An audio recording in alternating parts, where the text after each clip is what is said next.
Make sure you subscribe to JerCrispy. What's up, y'all? It's your host with the most, the best, the most, JerCrispy.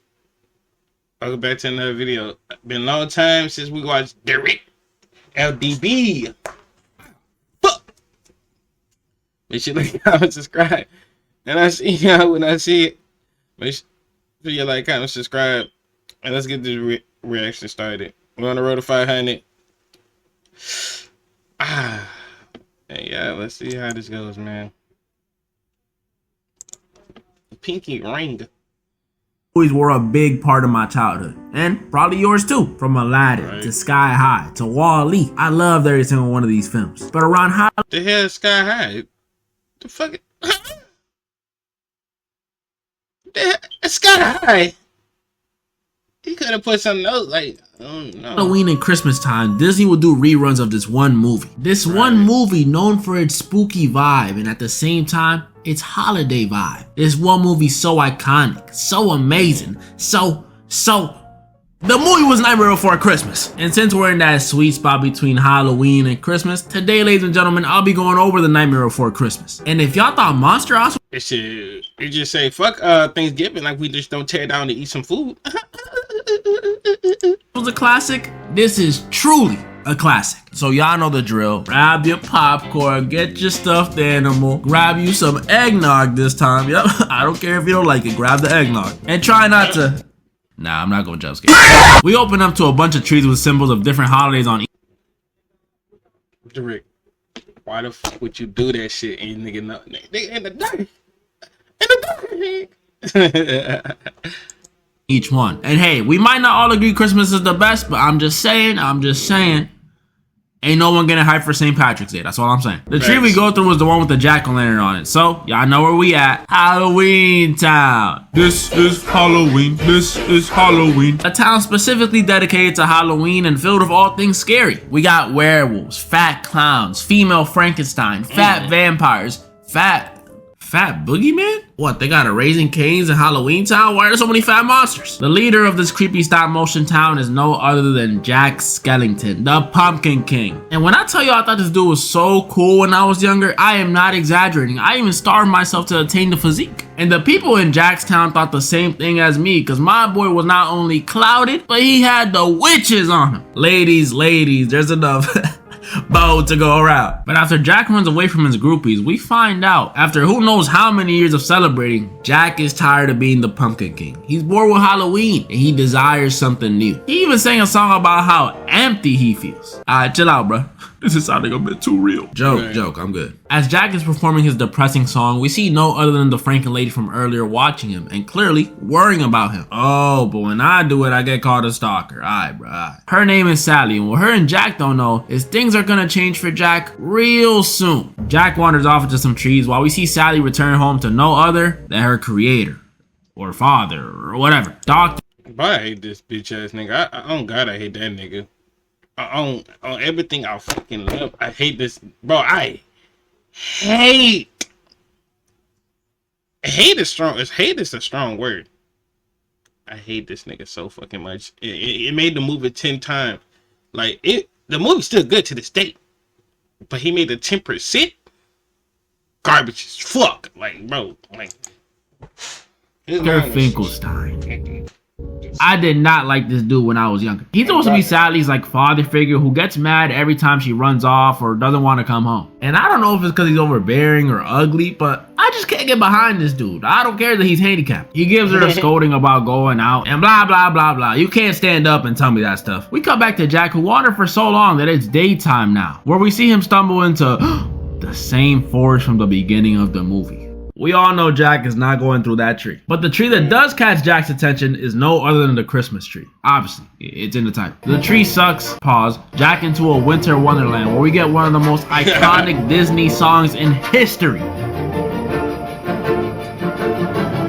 What's this? What's this? There's color every... Alright, that's all I can put in the vid. Jack was transported to a colorful, snowy, and cozy looking place, Christmas Town. This place was literally what I imagined Christmas time to be like when I was younger. Lights, candy canes, snow everywhere. Too bad in New York, snow looks like this. Shit, we don't even get snow down here from Louisiana, bro. We don't even get shit down here. And Jack might have been happier to see this place than me, because he was singing, smelling pies, watching people kiss. All right, Jack, don't get to Jacking now. Jack had finally found what he was looking for. Something new, something fresh, and most importantly, completely different from Halloween Town. And this is where Jack gets a very, very clever idea. But we'll get back to that in a second, because back in Halloween Town, everyone's panicking looking for Jack. Especially the mayor. This dude gotta have some extreme form of anxiety or something. He's out here calling town meetings because Jack has been missing for half a day. Like, chill out, bro. My son Jack can't get no paid time off. And at the same time, while this was happening, we cut back to Sally, who's in the middle of poisoning her father. She poisoned him so she could sneak out again. Jack, what the? Jack gets straight to business and orders a town meeting to talk about his findings in Christmas Town. They even got the Grim Reaper and the Evil Witch from Snow White in attendance. It's getting real. Jack starts telling everyone in town. Yo, whose grandma is this? Ooh. Jack starts telling everyone in town how insanely amazing and wonderful Christmas Town was, with its trees, its socks, and there were people kissing. But sadly, even after telling them about Santa Claus, the Halloween Town folk just couldn't understand the vibes that Christmas time brings. See, a guy like me, I would have brought them each a copy of The Grinch and played that one Mariah Carey song. They would have understood immediately. Jack is back at home that night pondering, brainstorming, thinking of a way he can show them how truly great Christmas is. He got the pajamas and sitting by the fire? You talking about some Christmas Town, but Jack, you live in lavish. Come back to Sally's house where she gets grounded for poisoning her dad that one time. I mean, yeah, I could get you grounded. And at the same time, someone comes a knocking at their house, and it's Jack. He's linking up with Dr. Finkelstein so he gets some equipment to run experiments. And obviously Sally, being the little stalker that she is, overhears this conversation and makes Jack a nice little gift basket to same night he's experimenting. How she got out the crib this time, you may ask? Oh my god! Sally drops off the basket to Jack and hides behind a wall. And just look at the way she dramatically slides down that wall. She's clearly in love. Sally picks up a flower to, I guess, start doing the whole, you love me not. Y'all remember that game? They even had it on that one Mario game on the DS. Sally picks up the flower and it suddenly turns into a Christmas tree. And then it catches on fire. This could not be a good sign for the future. The very next day, bro, why is that kid on a leash? Jack is still in his crib pondering, brainstorming, thinking of a way he can... When it hits him. What better way to bring the Christmas Town spirit to Halloween Town than to become Santa Claus himself? This villainous speech he gives in that electric chair he had in his room? Yeah, Jack is the villain of this movie. And Sally knows this might not be the best decision. Jack calls another town meeting and starts ordering the monsters of Halloween Town to build toys. Sally's ugly dad to build reindeer. And he enlists the most terrifying group in Halloween Town to handle the most difficult task of them all. The Boogie Boys. A group of mischievous, borderline psychotic kids who work for the Boogeyman. You just look like you bite. Jack tells them what their mission is, and he tells them to make sure to keep Oogie Boogie out of this. The kids agree, but behind their back, we can see they were crossing their fingers. I just knew it. And it's not until they're back in their lair that we find out the mission Jack put them on was to kidnap Santa Claus. What? Yeah, I know. Who gonna carry him? And the Boogie crew likes the idea of kidnapping Santa a little too much. They start thinking about all the messed up things they plan on doing to him. Kidnap the Santa Claus, beat him with a stick. What? Lock him up for 90 years and see what makes him tick. They got bars, but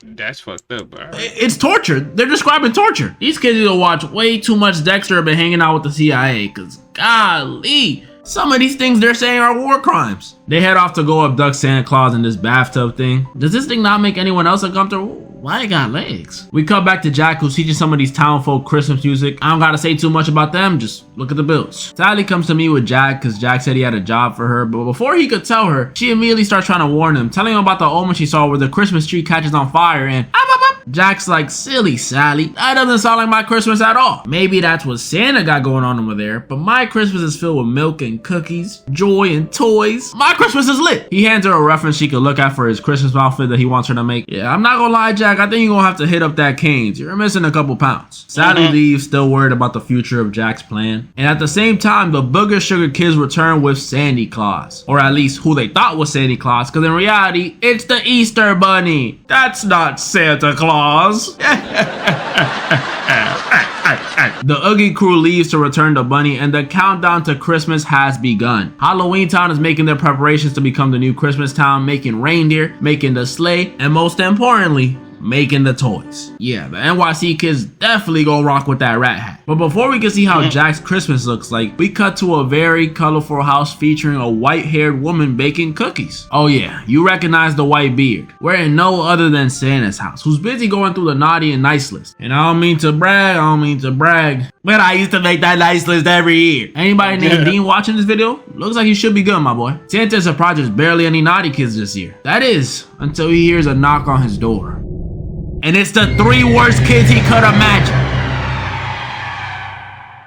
Cut back to Jack, who you can just tell was ready to celebrate Christmas because he got that on. Sally is still trying to convince him that he doesn't have to do this. He doesn't have to give away rat hats. Come on, Jack, that's a terrible idea. Right at that moment, the Boogie Bomb kids come back and tell Jack they got the real deal this time. Santa Claus. And Santa Claus was so confused about what was happening, you gotta feel bad for the guy. But who gonna deliver the toys? Jack tells Santa, relax, I got it under control this year. And proceeds to take his hat and send him off with the Booger kids. Y'all think Mrs. Claus is still baking them cookies? But what Jack doesn't know is that the kids took Santa to the one person he told them to leave out of this. The one and only Oogie Boogie. He starts singing a song about how he's going to eat him or make him into soup or something. I don't know how he plans on doing that unless he uses the whole freaking walking bathtub to stew him. Point is, Santa is in danger. Meanwhile, Jack is finally ready to take off and start delivering some toys. But Sally was cooking up a plan in the backdrop to stop him this whole time. She sneaks her way to the town fountain and pours in some fog juice, which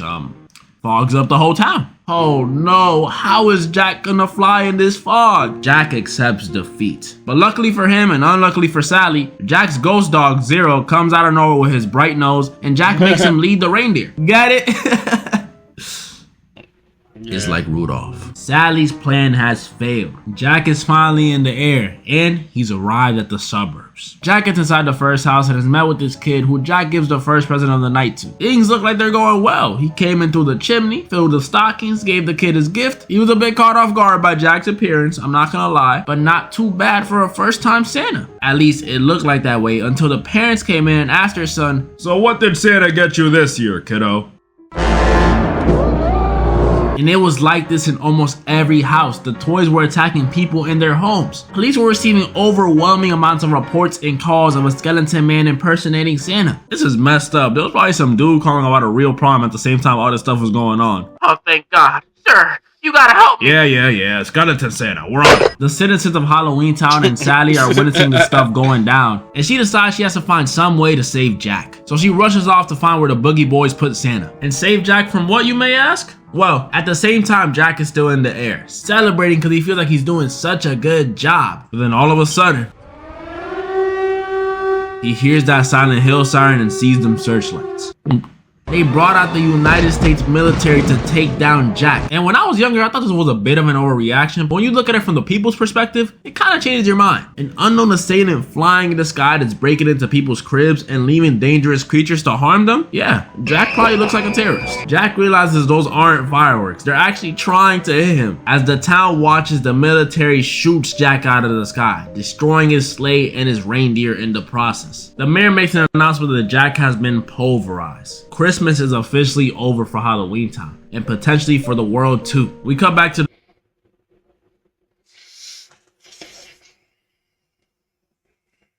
Awaken to a world of wonder in Final Fantasy XIV Online.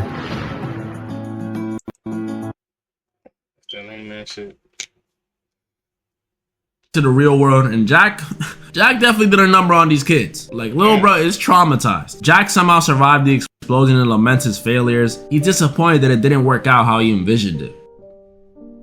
But then he realizes, he's the freaking Pumpkin King. He's not supposed to be drinking milk and eating cookies, bringing joy and toys. He's supposed to be scaring people, making them scream, making their heart race, making them wet their pants. Jack's love for Halloween was back. He was back in touch with his roots. And he realizes there's still time to set things right by getting Santa back. We cut back to Man, what the heck happened? happened? Oogie Boogie has kidnapped both Santa and Sally now, and he's preparing to cook them. But luckily, right as Oogie is about to throw them into the boiler, Jack comes out of nowhere and starts pressing Oogie. Oogie tries to run and sets off a multitude of traps to try and escape from Jack, and he was almost successful too until he jumped on top of this thing and leaves one of his threads behind. A fatal mistake. Jack grabs the thread and proceeds to unravel Oogie, pretty much skinning Oogie alive. Jack! We cut away to Jack and Santa talking, and Santa tells him he should listen to his shorty Sally over there a little more often. Jack tells him he hopes there's still time to save Christmas. Santa tells him, "Do you know who I am?" and dips. Sally practically starts confessing her feelings to Jack before they're interrupted by the mayor, who is kicking his heels that Jack is still alive. The town rejoices as Santa flies by, leaving snow and freezing over Halloween Town. This looks so cool, I can't even lie. Jack and Sally sit atop the now frozen Spiral Hill from earlier, confess their love for one another, and boom, the movie ends. It's beautiful.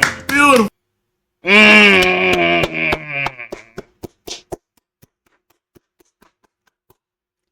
I made it 10 times right there. As you guys can see, this movie is still a classic. Easily top 5 Christmas movies or Halloween movies or Easter movies. I don't know. Comment down below any more movies you guys want.